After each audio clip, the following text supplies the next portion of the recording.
Ok mes amis, je vais vous poser une question qui pour moi est très importante. Là on va commencer à rentrer dans une autre étape, on va passer du circuit de la récompense à un monde qui a trait à l'intelligence émotionnelle. Ok ? Dites-moi, quand vous êtes déprimé ou quand vous n'allez pas bien, qu'est-ce que vous faites pour vous sentir mieux ? Quand vous êtes déprimé ou vous n'allez pas bien, qu'est-ce que vous faites pour vous sentir mieux ? Logiquement, si vous êtes comme monsieur tout le monde, comme moi, vous vous tournez vers la promesse de récompense. Une fois encore, tous les tests en neurosciences le prouvent. Les stratégies les plus utilisées pour gérer le stress sont celles qui activent le système de récompense du cerveau. D'accord ? Manger, boire, faire du shopping, regarder la télévision, naviguer sur Internet, jouer à des jeux vidéo, l'activité sexuelle. Okay. Maintenant, en même temps, la dopamine nous promet qu'on va se sentir bien. Il est donc tout naturel de se tourner vers les plus gros déclencheurs de dopamine quand on veut se sentir mieux. Okay. On va vers une promesse de soulagement. C'est légitime. Comprenez que vouloir se sentir mieux, c'est un mécanisme de survie. Et c'est, à mon avis, aussi ancré dans notre nature humaine que l'instinct de fuir le danger. Maintenant, ce à quoi on doit faire attention, c'est ce vers quoi nous portons notre attention, ce qui va être l'objet de notre soulagement. Vous comprenez bien ? Et comme on l'a vu, la promesse de récompense ne signifie pas toujours qu'on va se sentir effectivement mieux. Vous savez, d'ailleurs, la plupart du temps, on va se tourner vers des choses pour trouver du réconfort, du bien-être, mais que la plupart du temps, ces choses vers quoi on se tourne, elles se retournent contre nous.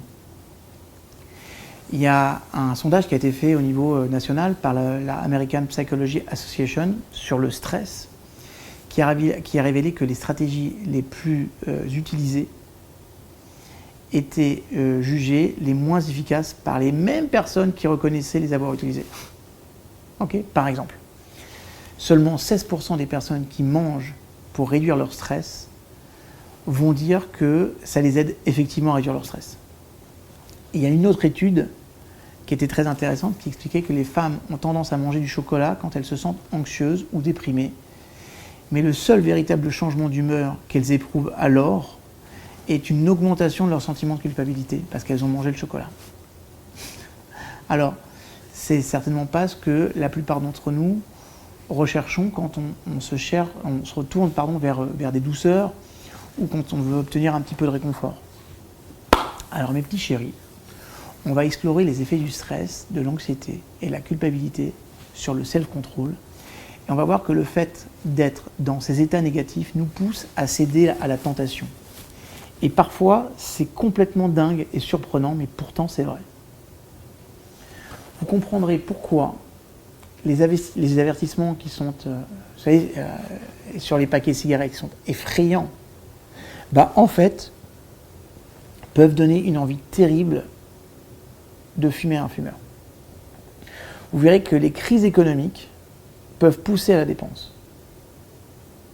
Et que les informations qu'on voit le soir peuvent nous pousser à grossir. Je sais, c'est pas du tout logique, mais vous verrez que c'est complètement humain.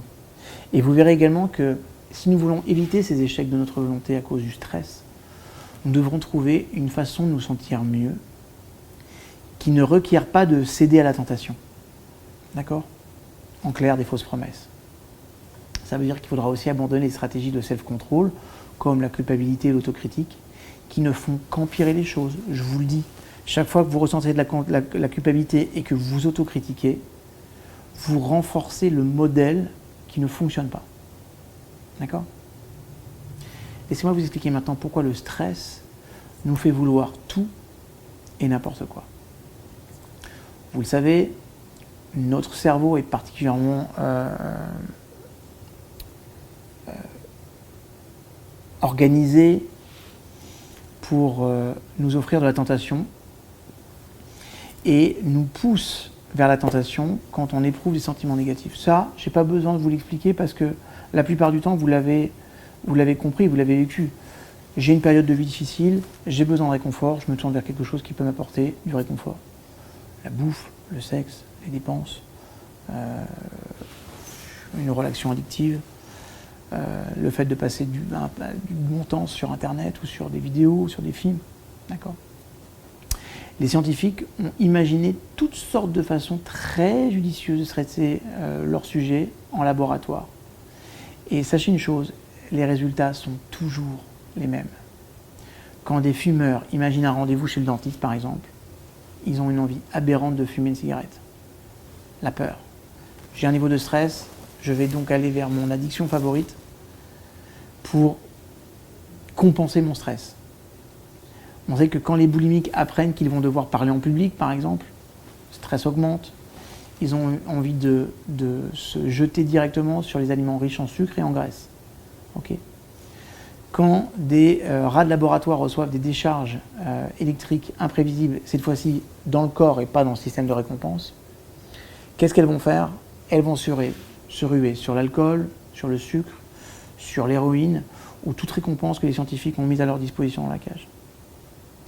Quand je vis quelque chose de pas bien, j'ai besoin d'avoir un élément de compensation. Rappelez-vous, on a cet élément de compensation en soi. Mon biceps, là ici pour le contracter, j'ai besoin de mon triceps pour m'aider à détendre mon bras. D'accord ? Ce qu'on a de façon musculaire, on l'a de façon biochimique et psychologique. Je pense que maintenant c'est clair pour vous. Et maintenant, en dehors du laboratoire, le stress de la vie réelle augmente les risques aussi de rechuter chez les fumeurs, les alcooliques, les drogués, toutes les personnes qui sont en cure de désintoxication, okay, ou toutes les personnes qui vont suivre un régime, parce qu'on a du stress au quotidien. Alors, on peut se poser la question, pourquoi ce stress, il nous pousse vers des envies qui sont pas bonnes pour nous ? En fait, comprenez que c'est comme une mission de sauvetage pour notre cerveau. C'est sa mission, de nous préserver. D'accord ? On a déjà vu dans les semaines précédentes comment le stress déclenche une réaction de lutte ou de fuite, okay, une combinaison de changements qui va nous permettre de nous défendre contre le danger. Ça, on avait vu ça dans les premières vidéos, d'accord ? Première semaine. Mais votre cerveau, il n'est pas seulement motivé pour protéger votre vie, il veut également protéger votre humeur. Il faut que vous protégiez votre humeur. C'est pour cela qu'à chaque fois que vous êtes sous stress, votre cerveau va diriger son attention vers ce qu'il juge susceptible de vous rendre heureux. D'accord ? Les neuroscientifiques ont montré que le stress, y compris les émotions négatives comme la colère, la tristesse, le doute, l'anxiété, okay, met le cerveau dans un état de recherche d'une récompense. Ça, c'est sûr et certain. Ça veut dire que vous allez avoir terriblement envie de la substance de l'activité que votre cerveau associe à la promesse de récompense. Et vous allez vous convaincre que la récompense est la seule qui vous permettra d'aller mieux. En tout cas, c'est ce que vous pensez. Et c'est là que ça devient intéressant. Par exemple, quand un accro à la cocaïne se rappelle une dispute avec un membre de sa famille ou une critique d'un collègue, le système de récompense de son cerveau se met en marche et il va éprouver une envie intense de cocaïne. Les hormones du stress libérées au cours d'une réaction de fuite ou de lutte augmentent également l'excitabilité de vos neurones à dopamine. D'accord ? Donc chaque fois que vous allez vous sentir en situation de danger ou de stress, on augmente la réponse dopaminergique. Ça veut dire que quand vous êtes sous stress, mes chouchous, toute tentation à votre portée devient plus tentante et vitale. D'ailleurs, des chercheurs ont proposé un gâteau au chocolat à des participants, puis ils leur ont demandé de penser à des échecs qu'ils avaient eus dans leur vie. Le but était de leur donner un sentiment désagréable et de comparer l'attrait du gâteau avant et après leur avoir fait éprouver ce sentiment désagréable. Comprenez une chose, chacun a trouvé le gâteau plus attirant après, mais même les gens qui disent qu'ils n'aiment pas le gâteau au chocolat, okay, d'un coup, ont commencé à penser que ça leur ferait sans doute du bien d'en manger. Vous imaginez le truc, comment c'est fort, d'accord? C'est-à-dire que quand on est sous stress, on sait peut-être que la nourriture ne va pas vraiment nous faire aller mieux, mais cette clairvoyance disparaît quand on est stressé et que le système de récompense du cerveau nous crie « il y a un pot d'Haagen-Dazs au congélateur, va te faire un kiff ». En fait, le stress nous oriente dans la mauvaise direction. Loin de la sagesse dont nous pouvons faire preuve qu'on a les idées un peu plus claires et une meilleure gestion de soi. D'accord? Et ça, c'est important. Et c'est toute la puissance dont on doit se méfier, hein, d'accord, de l'enchaînement du système dopaminergique. Nous sommes attirés encore et encore par des stratégies d'adaptation qui ne fonctionnent pas, mais que notre cerveau primitif continue à prendre pour la porte du bonheur. Okay? En clair, la promesse de récompense associée à la promesse de soulagement, et la promesse de soulagement peut entraîner toutes sortes de comportements illogiques qui expliquent pourquoi on devient accro, en fait, en vrai. D'accord? D'ailleurs, dernièrement, je lisais un sondage économique dans lequel les femmes qui ont des soucis financiers dépensent beaucoup plus pour gérer leur anxiété et leur dépression. Oui, vous avez bien compris, elles dépensent beaucoup plus. Je sais que ça paraît dingue, mais la promesse d'aller mieux est plus forte en fait que le problème lui-même. D'accord? Une fois encore, on peut se sortir de ça à partir du moment où on développe de la conscience. Mais tant qu'on est en arrosage automatique de nos comportements, la personne ne se rend même pas compte qu'elle est compulsive. Elle te dit « je suis compulsive ». Mais non, tu n'es pas compulsive, tu es simplement inconsciente. Et quand tu développes plus de conscience, tu commences à reprendre le contrôle de toi. Okay? Et je sais que tout ça, ça paraît complètement dingue. Parce que ces personnes, elles aggravent leur situation financière. Okay? Ce qui va les abattre encore plus, en fait, en vrai. Mais c'est parfaitement compréhensible pour un cerveau qui veut juste se sentir mieux maintenant. Ok? Donc ça veut dire que si vous croyez dans une certaine mesure qu'acheter des choses vous fera vous sentir mieux, vous ferez les magasins pour soulager le stress lié à votre découvert bancaire, par exemple. D'accord? Par exemple, on sait qu'il y a des personnes qui, pour apaiser leurs sentiments, okay, par exemple, les boulimiques, qui ont honte de leur poids et de leur manque de retenue face à la nourriture, se retournent vers quoi? Bingo! Vers la nourriture. C'est-à-dire que les gens qui passent leur temps à repousser un projet, par exemple, le repousseront encore pour éviter d'avoir à y penser. Vous comprenez maintenant? Dans chacun de ces cas, le but de se sentir mieux l'emporte sur celui de se maîtriser. D'accord? Et c'est la raison pour laquelle cette semaine, je vous propose un coaching fort. Okay. Analysez la promesse de soulagement. Okay. Vous, vers quoi vous tournez-vous lorsque vous vous sentez stressé, anxieux ou déprimé? Okay. Notez bien. Vers quoi vous tournez, vous orientez-vous quand vous êtes stressé, anxieux ou déprimé? Par exemple, est-ce que vous êtes plus vulnérable à la tentation quand vous êtes contrarié? Ok? Autre question. Est-ce que dans ce cas, vous vous laissez distraire plus facilement et donc repousser plus facilement les choses que vous avez à faire? Ok, très bien. Autre question. Comment le fait d'éprouver un sentiment négatif affecte-t-il votre défi de volonté?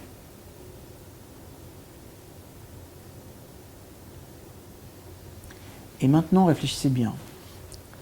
La prochaine fois que vous prendrez conscience de ça, quelle autre réaction vous pourriez avoir? Je vais vous donner un exercice tout à l'heure, super sympa. Quand vous serez en contact avec vos défis de volonté, quand vous vous rendrez compte que vous êtes en train d'être attiré par une fausse promesse, je vous donnerai un exercice à faire qui est redoutable d'efficacité. D'accord? Mais s'il vous plaît, prenez le temps de répondre à ces questions. Okay? Une fois encore, elles vont vous permettre de développer un nouveau mindset et vont augmenter votre self-control. Donc c'est super important. Okay? On va aller un tout petit peu plus loin maintenant si vous voulez bien. Mettez en pause si vous avez besoin de répondre aux questions Sinon, revenez-y tout à l'heure lors d'une réécoute nouvelle. Moi, je vous conseille vraiment de réécouter chaque vidéo 3 fois. Voilà, comme ça, vous le savez. La première fois, je découvre. Deuxième fois, je comprends. La troisième fois, j'intègre. D'accord? En tout cas, je vais vous demander de mettre en place une stratégie d'adaptation au stress qui fonctionne. Ok? Ça veut dire quoi?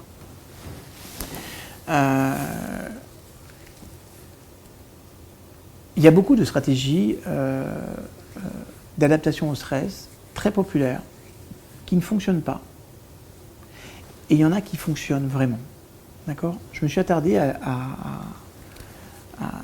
lire une étude très intéressante qui a été faite à très grande échelle par la Société américaine de psychologie, qui s'est penchée là-dessus. Okay? Et je vais vous donner les meilleurs résultats stratégiques de l'étude. En clair, quand je ne suis pas bien, les meilleures choses à faire, c'est du sport ou de l'activité physique, prier ou assister à un service religieux. Et ouais, je sais, lire, écouter de la musique, passer du temps avec des amis ou en famille, se faire masser, aller se promener, méditer ou faire du yoga et pratiquer une activité créative. Ça, c'est quand vous n'êtes pas bien ou quand vous voulez installer le bien dans votre vie, toutes ces activités, vous les mettez en arrosage automatique. D'accord? C'est très très très important ce que je suis en train de vous dire. D'accord? Parce que toujours dans cette étude, ils ont également établi ce qui était le moins efficace, okay, quand on n'est pas bien. Jouer à des jeux d'argent, faire du shopping, fumer, boire, manger, jouer à des jeux vidéo, naviguer sur Internet, regarder la télévision ou un film pendant plus de 2 heures, tout ça, ce sont des stratégies de merde. La question c'est, la vôtre c'est laquelle? Allez mes chouchous, soyez honnêtes. Alors, je vais vous donner la grande différence entre ces deux stratégies. En fait, plutôt que de libérer de la dopamine et de compter sur la promesse d'une récompense, les vraies armes contre le stress, okay, les premières stratégies, stimulent des produits chimiques euphorisants comme la sérotonine, le GABA et l'hormone du plaisir ou de l'amour qu'on appelle l'ocytocine. Ça aide aussi à enrayer la réponse au stress du cerveau, à réduire les hormones du stress, okay, et à déclencher les hormones de la relaxation. Et donc ça va aider la récupération. Maintenant, il y a aussi une chose qui est importante et que je dois signaler. Parce que justement, ce ne sont pas obligatoirement les activités les plus excitantes. En tout cas, ce n'est pas aussi excitant que les déclencheurs de dopamine. On a tendance à sous-estimer à quel point, en fait, ces stratégies pourraient nous faire du bien. Okay, le temps de prendre un temps pour soi pour se faire masser, le temps d'avoir une activité physique, juste d'aller marcher par exemple. Alors du coup, on les oublie, non pas parce qu'elles ne fonctionnent pas, mais parce que lorsque on est stressé, notre cerveau prévoit régulièrement mal ce qui va nous rendre plus heureux. C'est comme ça. Ça signifie en fait que nous allons souvent dissuader de faire des choses qui nous feraient réellement du bien, parce que pour nous, c'est pas assez excitant. Ça veut dire que, mes petits chouchous, la prochaine fois que vous vous sentez stressé, okay, et sur le point de recourir à la promesse de soulagement, envisagez plutôt d'essayer une stratégie plus efficace comme celle que je vous ai donnée il y a quelques instants. D'accord ? Par exemple, plutôt que de vous adonner à votre tentation favorite, faites une activité sportive ou un moment de relaxation comme la méditation que vous avez apprise, d'accord ? Ou un peu de cohérence cardiaque. Et ensuite, observez votre niveau de désir par rapport à la tentation et vous rendrez compte très vite que c'est une stratégie qui est vraiment gagnante. Vraiment. Tenez, je vous donne un truc. Créez-vous un moyen de vous rappeler quand vous êtes stressé de ce qui permet de vous sentir vraiment mieux. Par exemple, moi, j'ai un mémo vocal que je me mets quand je sors de mes entraînements de karaté un peu hard, un peu fort. Ok. Je me dis, waouh, je me sens vraiment bien, complètement relaxé, décontracté, j'ai faim. J'ai le sentiment de m'être réalisé, j'ai appris quelque chose, je me sens plus puissant, j'ai plus de confiance en moi. Ok. Et ce mémo-là, je me le mets avant d'y aller. D'accord ? Et j'en ai plusieurs comme ça, qui sont des petits mémos de récompense. Et ça, c'est sympa, parce que ça, par exemple, ça m'aide vraiment à me motiver. Mais ça peut être un petit post-it que vous mettez n'importe où, mais juste mettez en place une stratégie. Et posez-vous cette question. Quel encouragement pouvez-vous créer à votre intention tant que vous n'êtes pas stressé? Quel encouragement pouvez-vous créer à votre intention tant que vous n'êtes pas stressé? Vous allez voir, ça va absolument tout changer. Ok? Dans la prochaine vidéo, comme je vous le disais, je vais vous donner un outil neuropsychologique que vous pourrez essayer à chaque fois que vous serez dans la tentation. D'accord? Vous allez voir, c'est une bombe atomique. Alors, mettez en pause, répondez aux questions de cette vidéo, ok? Et puis, rejoignez-moi sur la prochaine vidéo, dépêchez-vous. Allez!